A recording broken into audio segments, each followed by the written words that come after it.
have got Ms. Ruth Stevens with us, who will be speaking on personal branding. Um, I would like to take an opportunity to introduce her to all of you. Ms. Ruth consults on customer acquisition and retention for both consumer and business-to-business clients. She has held senior marketing positions at Time Warner, Ziff Davis, and IBM, as well as two startups. She teaches graduate students at NYU and Columbia Business School as well, and lectures at business schools around the world. Ruth is past chair of the Business to Business Council of the DMM, Crane's B2B magazine named Ruth one of the 100 most influential people in business marketing. Ruth is the author of B2B Data-Driven Marketing, Sources Uses Results, Maximizing Lead Generation, the complete guide for B2B marketers, and trade show and event marketing, plan, promote, profit. She serves on the boards of HIMSS and HIMMS Media Group and the Business Information Industry Association. She serves as a mentor for the ERA New York Business Accelerator. She has studied marketing management at Harvard Business School and holds an MBA from Columbia University. Over to you, Ruth, for the evening. Good, thank you. I'll just share my slides here. And very happy to join you all today. The subject of our session today is personal branding, which I think is an important topic for all business people.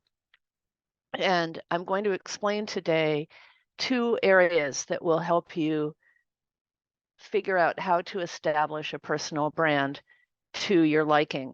And the two areas are, first, we'll talk about developing a brand positioning. This is classic marketing 101.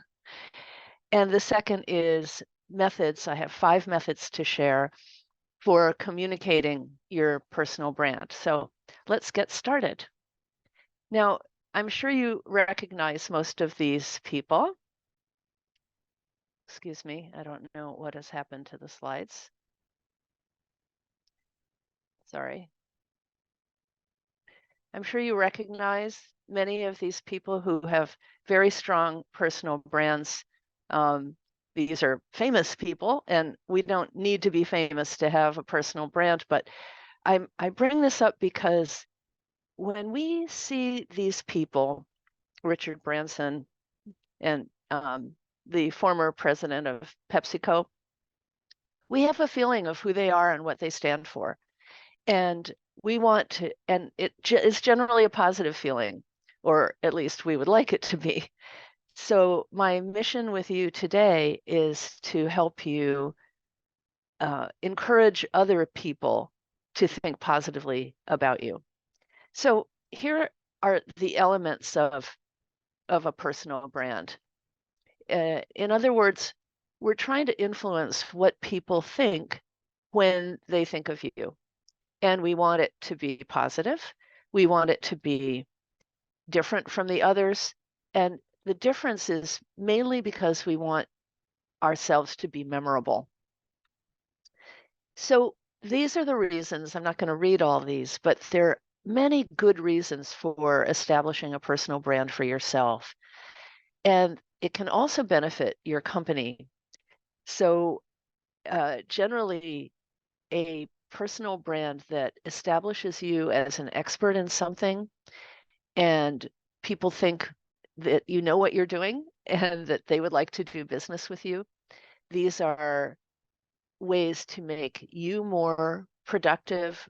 It may make you give you advantage in your professional life, and it can help your company as well.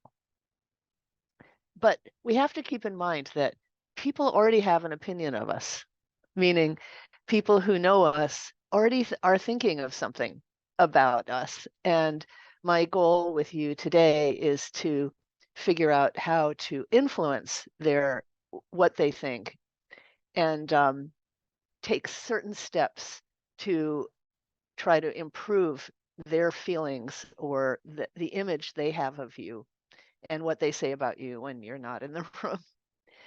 So, just a couple of things as background. I, I I'm pretty sure this is not applicable in India, but in some countries and some cultures, trying to stand out or make yourself known is not welcome culturally. I've run into this in Sweden. I've run into this in Japan. This is a phrase that you run into in Japan all the time. If you the nail that sticks up shall be hammered down.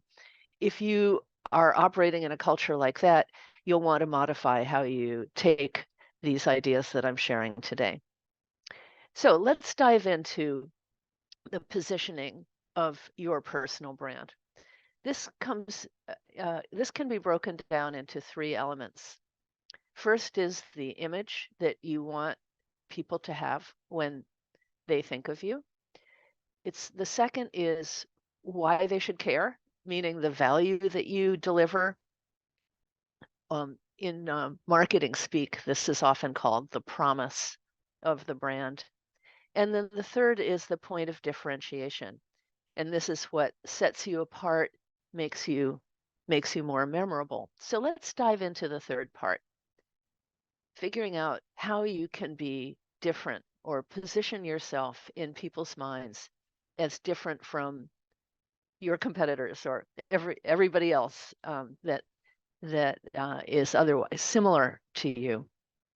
And I would say that one way to think about this is to break it down into um, professional factors about yourself and personal factors about yourself. And these are some examples. It might be your skills, your education.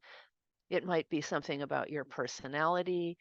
It might be something about where you live or where you have lived.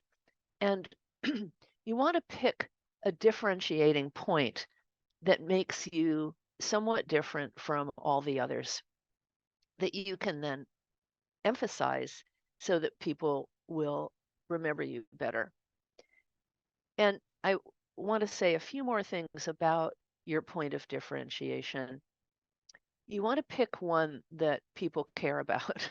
It seems sort of obvious, but certainly you care about it, but you want it to be perceived as valuable and relevant in the mind of your audience. And it also has to be true and demonstrably true. And ideally, you'd like it to be unique, but it might not be exactly unique, but at least somewhat rare. So, what I would ask you to do is to pick a, a positioning that includes what I call a core. You can pick a personal core or a professional core and add to that a point of differentiation. So we could have a professional core like your job, or a personal core like something related to your family, and then pick something that is unusual and unique about yourself. Now, the slides that I'm sharing today are going to be distributed or be available to you. And sadly, we don't have time in this session to workshop this or experiment. But I would ask you, when we finish up with this webinar and you have the slides in hand, you might want to go through this like a workbook and do some of the exercises to get started on your personal brand activity. So these are this is the way I would suggest that you develop your brand message. A professional core or a personal core plus a differentiating point.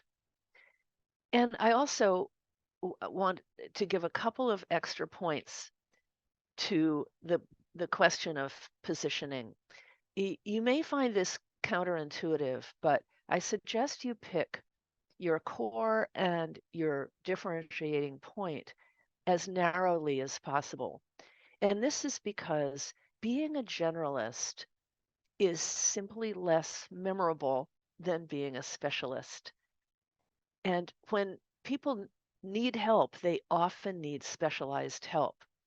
So I would suggest that you might, in my case, for example, when I went out on my own as a marketing consultant, I positioned myself as a specialist in business to business marketing, even though I had at least as many years in consumer marketing as I did in B2B. And it's because I wanted to be known for something unusual and special. There are a lot fewer B2B marketers out there, and that's just an example I could share. Now, the second point I'd like to mention is that I love Gary Vaynerchuk here. He says, the best marketing in the world can't fix a bad product. The you that you're trying to build a brand around needs to be top quality. That's all I'm going to say. And there are examples we can think of in the world where great marketing has made a poor product sellable, but that's not what we're going for here. Okay, so now you have your positioning statement and it's time to communicate it. And I'm going to share with you 5 methods for getting your personal brand communicated to your target audience. I have 5 of them. They're listed right here. And I want to just say one thing about these 5. Um, there, there are 5 and probably more methods for making yourself known as expert and trustworthy and whatever other elements you desire. But you're unlikely to want to do all of these. And in fact, some of us are better at some than others. I know plenty of people for whom speaking makes them just cringe. They don't like to be in front of an audience, and it gives them butterflies in their stomachs. If that's the case, then pick another one. So my point is that you should pick 1 or 2 of these tactics to focus on and pick the ones that you're good at and you enjoy doing and make you comfortable. So let's talk about the first one, volunteering. This is really helpful in the world of business where we often have professional associations, trade associations, clubs, committees, and so forth. And if you are a joiner type of person, this is a great way to establish yourself in your field. And I especially encourage young people to volunteer, join a committee, join a group, volunteer to, I don't know, work at an event or take tickets or whatever. And the idea here is that the other people in your field will see that you are trustworthy, reliable, effective, you show up on time, and you can be relied on, and therefore someone that we'd like to do business with. So volunteering is a terrific way to establish your personal brand in your field. Then maybe you're a good writer, in which case, if writing comes easily to you, it's a wonderful way to establish yourself. You can contribute an article like this young man, this optical engineer has contributed an article to an industry publication. And this article will be with him for the rest of his career. He can share it on his resume, his CV. He can use a link in and it can follow him for the rest of his life. And it certainly establishes him as knowledgeable in the field of vision systems. I would say, though, that if you don't enjoy writing and it's difficult for you, then don't pick this one as one of your methods. I could also mention speaking. As I said before, there's some of us who don't enjoy it, but if you are good in front of an audience and you enjoy public speaking, then there are many ways that you can submit session proposals at conferences, for example. You can do internal speaking. And of course, now with digital communications, there are lots of ways that you can speak at virtual conferences. And again, the great thing about speaking is that the organizers will be promoting you, that your name will be on the agenda. If the speaking engagement is virtual, it may be archived and available forever, and you can put that on your resume as well. If it's in person, you can ask a friend to take a video of your talk and post that on YouTube, create your own YouTube channel. So now we've talked about volunteering, writing, speaking, and now it's time to talk about the fourth method, and this is networking. If you are a joiner, an outgoing person, networking is definitely for you.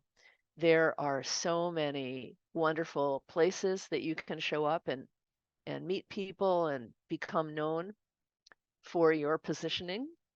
And these can involve all kinds of networks. Could be professional associations, it could be alumni groups, and so forth. But to prepare for this, you must put some time into creating what's known as your elevator speech. This means it's short enough to deliver on an elevator going up 2 or 3 floors.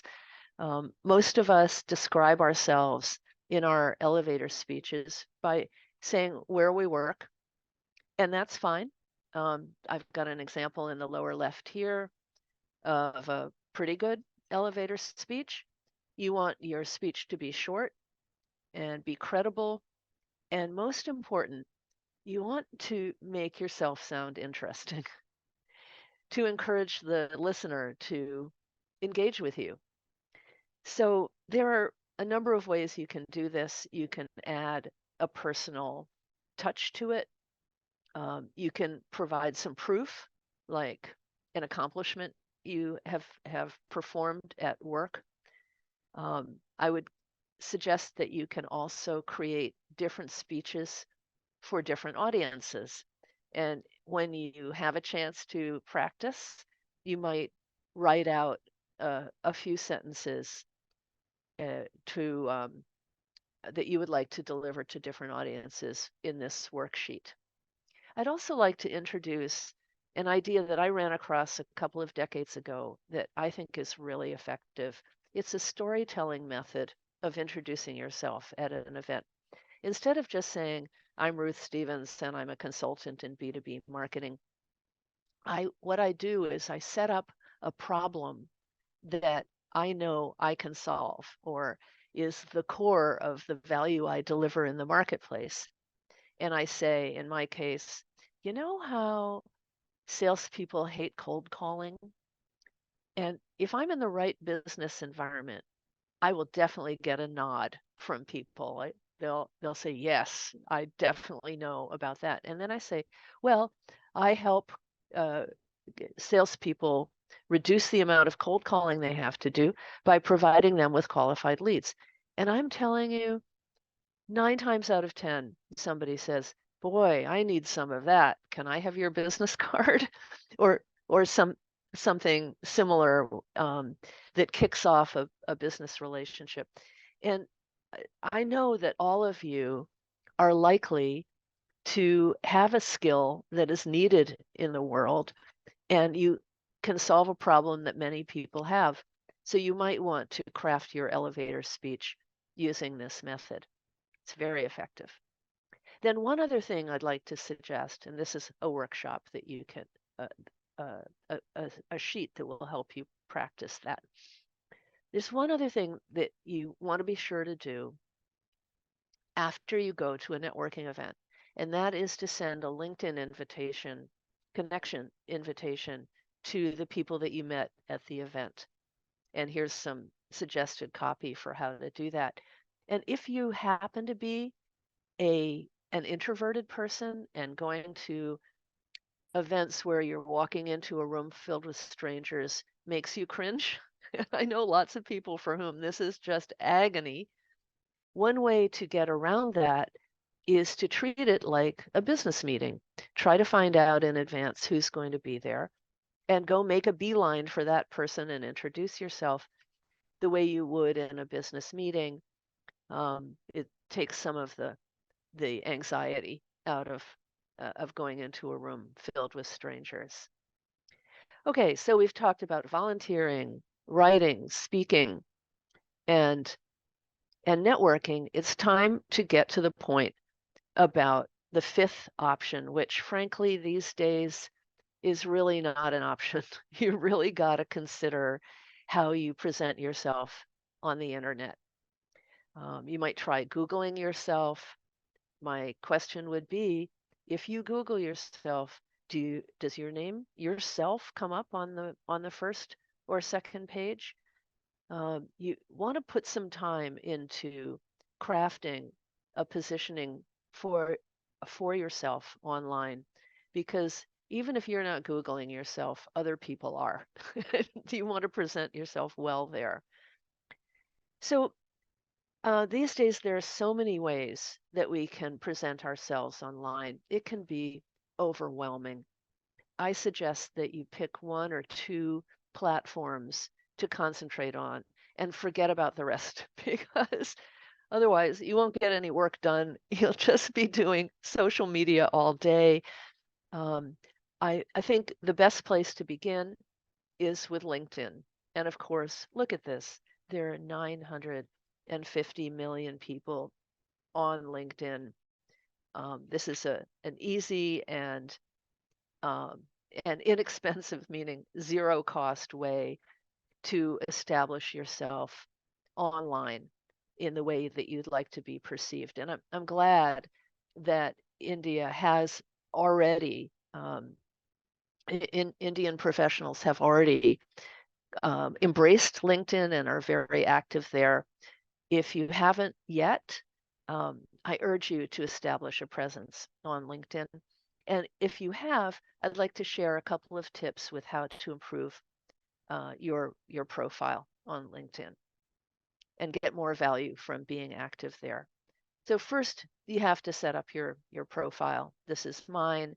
LinkedIn will make it very easy because they'll prompt you to fill things in. And keep in mind, it's very easy to edit your profile elements on LinkedIn. So if you take 15 minutes a week and review your profile, see if you can improve it, add more material, the payoff will be huge.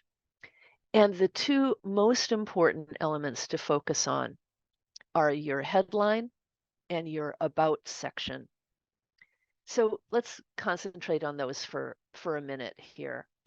First, you want to think about what is your goal with LinkedIn? Are you looking for a new job? In which case, hiring managers and headhunters, recruitment specialists are likely to be your target. If you are trying to expand your professional network, then that's a different matter. But you want to think clearly about what's your goal. Are you looking to build a network? In which case would write your headline and about section differently. I'm really kind of personally upset that so many people spend so little time on their headlines because here's some examples of people. These are people from NYU Stern, where I'm an adjunct professor. And all these people have done is state their title and their company. And you have 220 characters available. I urge you to make your headline more informative. Um, I've got some strategies in the lower right that you can follow, but don't follow these people. Here's some better examples. These are mostly marketing people who are people I know who have put some time into thinking about the keywords that describe them that will help people who are looking for expertise in that category. will be searching on. You notice how people will save space by using a vertical slash to separate certain keywords. This is the way to take advantage of the 220 characters and create a headline that is really powerful. Here's a guy who has crammed 1 million keywords into his headline. Myself, I look at this and I don't really know what to do with him. It's a little bit all over the place, but he certainly has taken my advice to use a lot of keywords in his headline. Then there are other things that you can do to make your profile page more productive. And one is to put a design, a photo behind your headline, or behind your face. This guy, John Foley, is promoting his new book, and that's just terrific. This guy is a public speaker, so he shows himself speaking. You know how they say a picture is worth 1,000 words. We get very clearly what this guy does, and he's also used a headline to announce his upcoming book. I think that's very, very clever. This guy is clearly looking for business. He wants to join boards, he wants to be hired as an executive, maybe. His headline has a lot of keywords, but it's not too long, and we know exactly what he's trying to do. Now, once you've crafted your headline, you want to focus on your about section. You've got 2,500 characters available. I've got lots of information here about how to plan and write your about section, which I'm not going to go over now, but you can read later and start working. Sometimes you might want to have a friend help you write it. But I've got lots of material here to help you plan and develop. You might even ask ChatGPT to help you with your copy. Here's a prompt that was created by a very skilled marketing professional, Andy Crestadina, that I share with you. Now let's think about your photo. Oh my goodness, look at these two examples. Your photo is in effect the logo of your personal brand on LinkedIn anyway. Make sure that it's professional. You don't have to necessarily wear a suit or old-fashioned business wear because things have become so casual in recent years, but you definitely want to have good lighting. You don't. This is not Facebook. You want to look like a professional. Then you can add skills. To me, the reason for having skills on your LinkedIn profile is to make yourself more interesting, and tell people who you are and what you can do. If you are assigned a LinkedIn URL with 950 million people, no surprise, you're probably not going to get your own name. You can actually change your LinkedIn URL. I've got the instructions here that you can play with. It's important to be as easy to find on LinkedIn as possible. Joining groups is also not only adding skills, but joining groups tells us a lot about you. So choose some groups and join them, but be careful to change your email settings so you don't get bombarded with email from groups. Personally, I think LinkedIn groups have turned out to be pretty ineffective as a real meeting place. I'm a member of many groups, but I'm not active there. It's helpful to join groups to expand my network, but they're so populated by people trying to sell people things that I think their effectiveness as a real group has declined. Then finally, I want to urge you to make sure that you have at least 500 direct connections.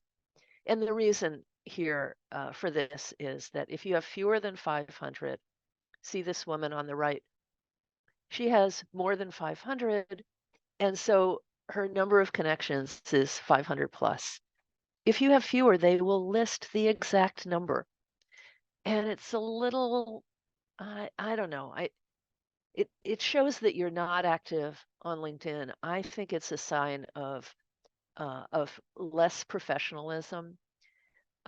People want to be connected with people who are active. So I urge you to invite all your colleagues, your high school classmates, everybody to get to 500 quickly, and then you can relax after that. Then it's time to, here's some ideas about how to write a LinkedIn connection request. I really suggest that you include a note. It's easy enough to ignore a LinkedIn connection, but with a note, you will vastly increase the chance of the person's accepting you. I've got an example here of a LinkedIn request that I thought was nice, and I responded to it. But you should write the note the way you feel comfortable. Be yourself. And then it comes to being active on LinkedIn, and this is just like Facebook or TikTok or Instagram.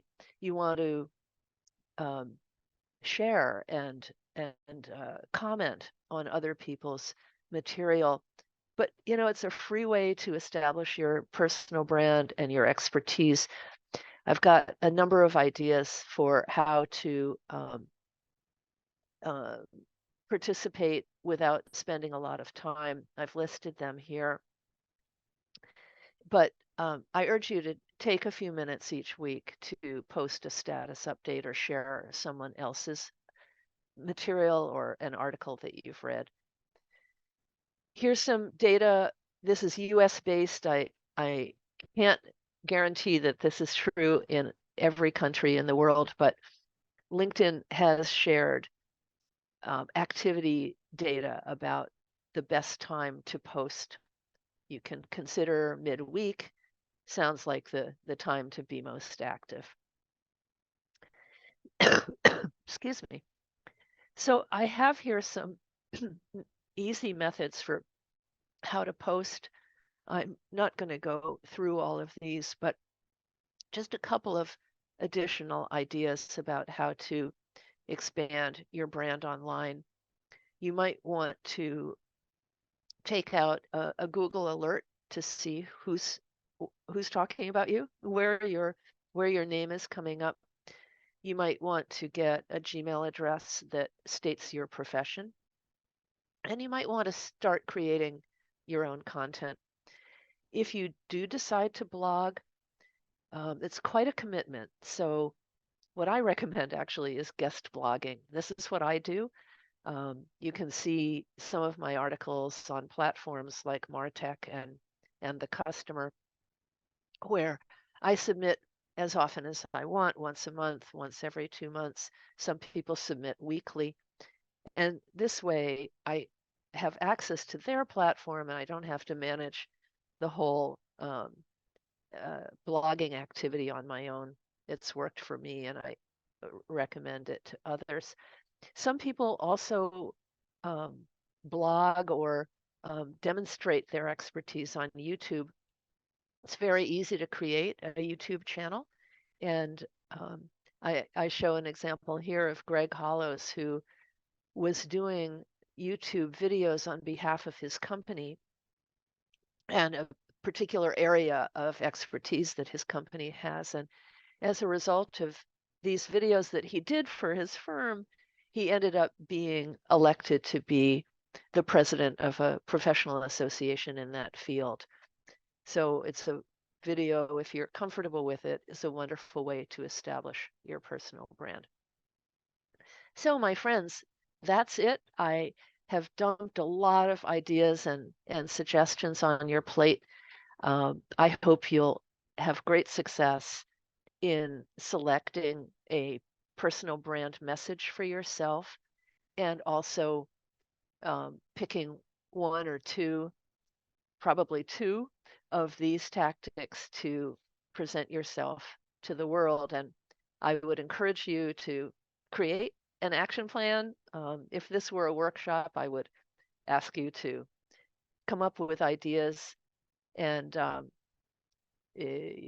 we all know that the more we postpone, the less we get done. So you might want to say, all right, tomorrow morning, I'm going to start working on my LinkedIn profile, or I'm going to volunteer for a club or a professional association, or I'm going to attend a networking event. There are many, many tactics that you can take. And with that, I would invite you to send me a LinkedIn invitation if you'd like. And I think we're ready for, we have time for a Q&A. So I'll stop sharing. Thank you, Ruth. Absolutely interesting and quite early in the morning there. And we have quite a few Happy to. questions. And with your permission, let me jump into them. So how are you And going to operate? Are you going to read the I'm, questions? yeah, I'm going to read out the question if it's okay with you, along with the person who Okay, has posted, perfect. and then we can have your response for each one of them, if that's okay with you. Okay. Great. So the first question is from Ramya Prasad. Her question is, in case if people perceive us in a wrong way and you're not that, then how do you rebrand yourself in such a scenario? Thank you, Ramya. Yeah, that's tough. If you already have a reputation or a brand message that people associate with you, then you have to try to correct it. And I would say the best way to do that is to pick the brand message you'd like them to have and promote it as much as you can using the 5 tactics that I introduced. Good. Hope that will help you, Ramya. And this is the question from Satish Kumar. And his question is, when someone has a perception based on previous experience about our brand or company, how to approach the same? I think it sounds similar like Ramya, but then in a different context, Ruth. Yeah, go ahead. I guess the question is, how can I adjust my personal brand for my new activities or my new self? Is that what you think the questioner is asking? No, Ruth, his question is, when someone has a perception based on previous experience about our brand or company, how do you approach the same? So somebody, I mean, his question is dealing with if somebody already has a positive or negative approach or perception about his brand or company, how do you approach? And so therefore, you want to change. That's what I think. His question is largely. I would give a similar answer to the previous question, or to my previous answer, which is Yeah. carefully craft the correct positioning and communicate it as actively as you can using the 5 tactics or the appropriate Very good. And tactics. this is the question from, in fact, he has two questions, Mr. Chandan Kumar. And the first question he has is, how should a brand evolve to stay relevant in the changing market? That's the first one, Ruth. And the second question that he has for you is, how can a brand maintain a positive image in the face of challenges? Thank you, Chandan. Gosh, um, I'm afraid my answer is still very similar.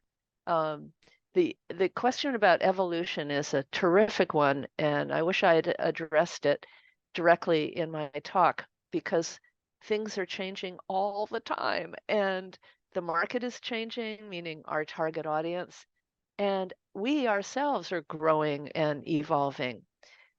So the answer would be, pick the message that you would like to promote and start promoting it. It's very difficult to change a person's mind other than have the ability to access and influence that person as often as you can. The online, what the reputation management people will do is actually similar to what I'm saying. They will try, it's very difficult to take down a negative message, but it's easy to kind of overwhelm it with many positive messages so that the negative message gets pushed deeper and deeper, and eventually it's impossible to find. Thank you, Ruth. And next question is from Balakumar and Muralidhar. And his question is, are there any tools or frameworks that you would suggest to capture the feedback on the online branding that we do? Thank you, Balakumaran. That's a great question. I have actually never considered that. I'm not an expert in market research.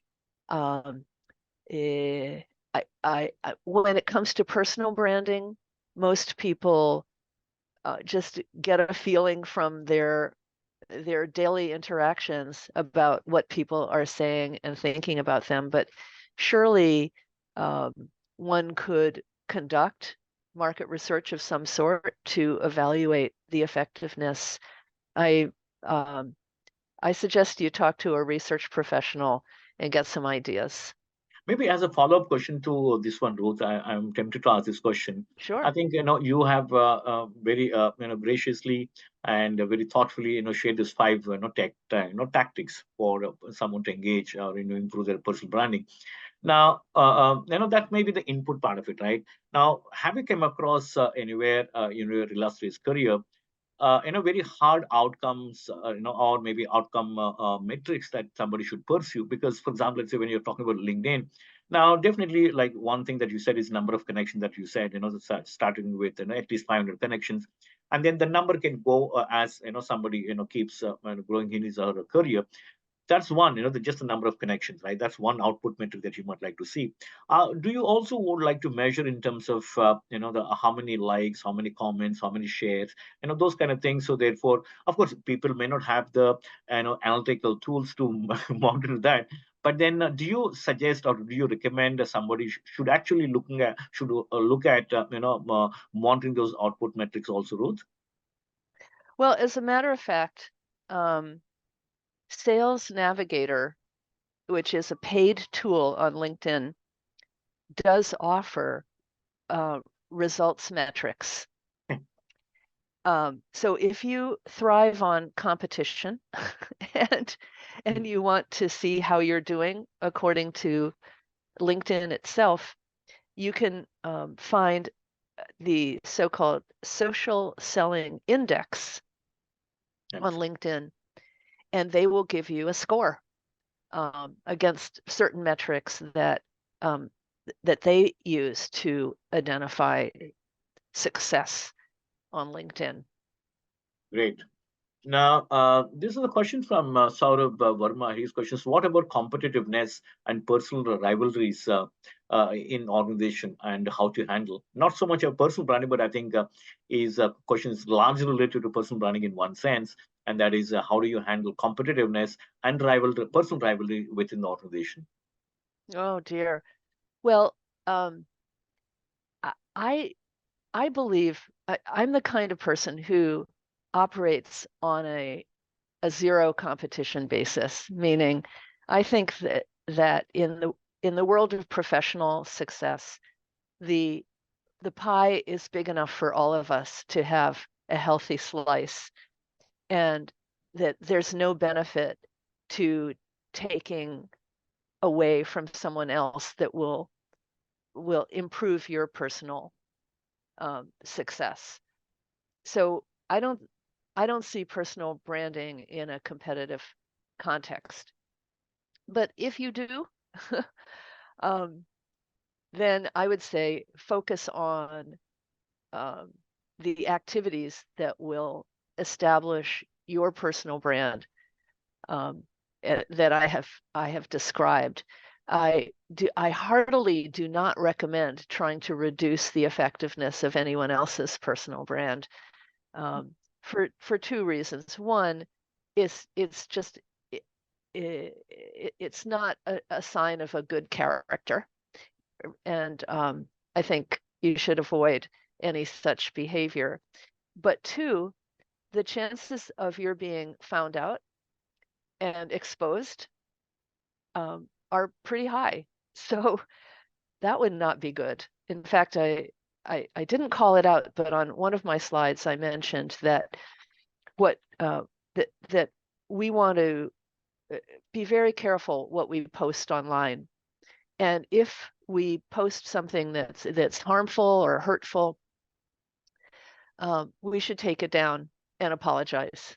And this is often, at least in the US, we say, I don't want to say anything online that I wouldn't want to see on the front page of the New York Times as a kind of barometer for the kinds of activities and statements that we make online. Thank you. And this is a question from Mr. Shubrans Kukreti, and his question is, good morning, Ruth. Thank you. I'm really motivated by today's webinar. Can you please tell me more about the last slide? What was that? Can you tell me more about the last slide? This last slide being my thank you page? Or just before, I think two you had. One is for somebody's action plan, and just before that you have these 5 tactics. Yeah, that's really all I had. I included the blank action plan that I was asking you to fill in on your own with the, giving yourself a series of action steps that you will take relating to your online presence, or the offline activities that you will do. And before that, I summarized the 5 tactics that I had spent most of the time on today. Great. I think we'll take 2 more questions with your permission, Ruth. I think we are about to hit the time. And this is the last but one question from Mr. Deepal Bhandare. And his question is, any reference or reading or reference reading or reading material on improving elevator speech? Thank you, Deepal. I haven't run across, but I think if you Google the subject, you'll find plenty of material.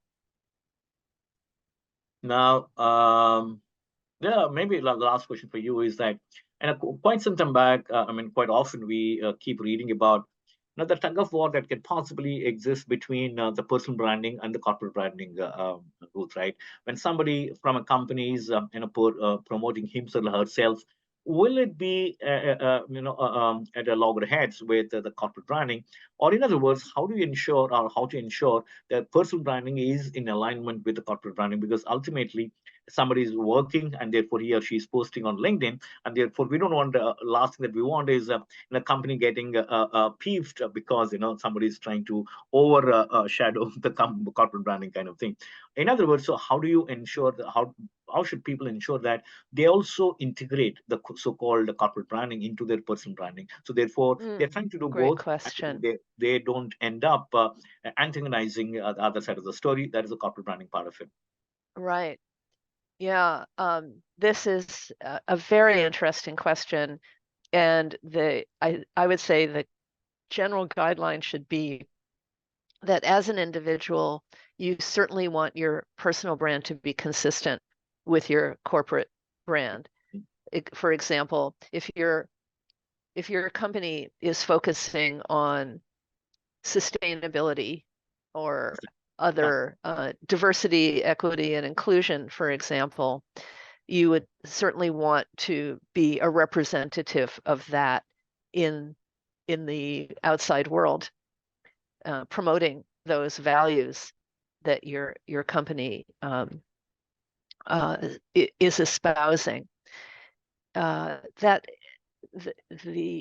This is a judgment that I think each individual has to make for himself or herself in the context of the culture of the firm.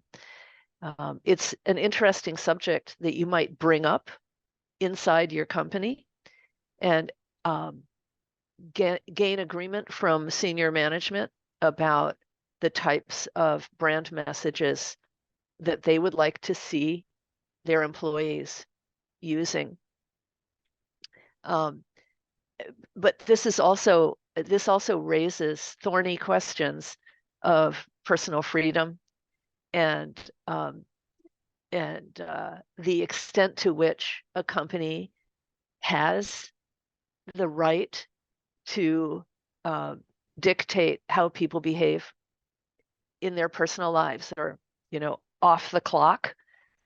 And I don't think there's a clear answer on this. Certainly, we all want to work in companies that we feel culturally aligned with. Absolutely. So one would hope that would solve the problem. But I have seen several incidents where companies did ask an employee to change their online behavior, and the employee had to decide whether to comply or to go find another job. Absolutely. Hope I that's think helpful. many companies also we get to see that Ruth, having the social media policy as a part of their contractual agreement, or as a part of the when they are signing a dotted line on the recruitment or offer letter. I think there is something clause about social media policy as well nowadays, just to ensure that they preempt any possible unwarranted behavior. Kind of thing. That's one. But yeah, thank you so much. Good point.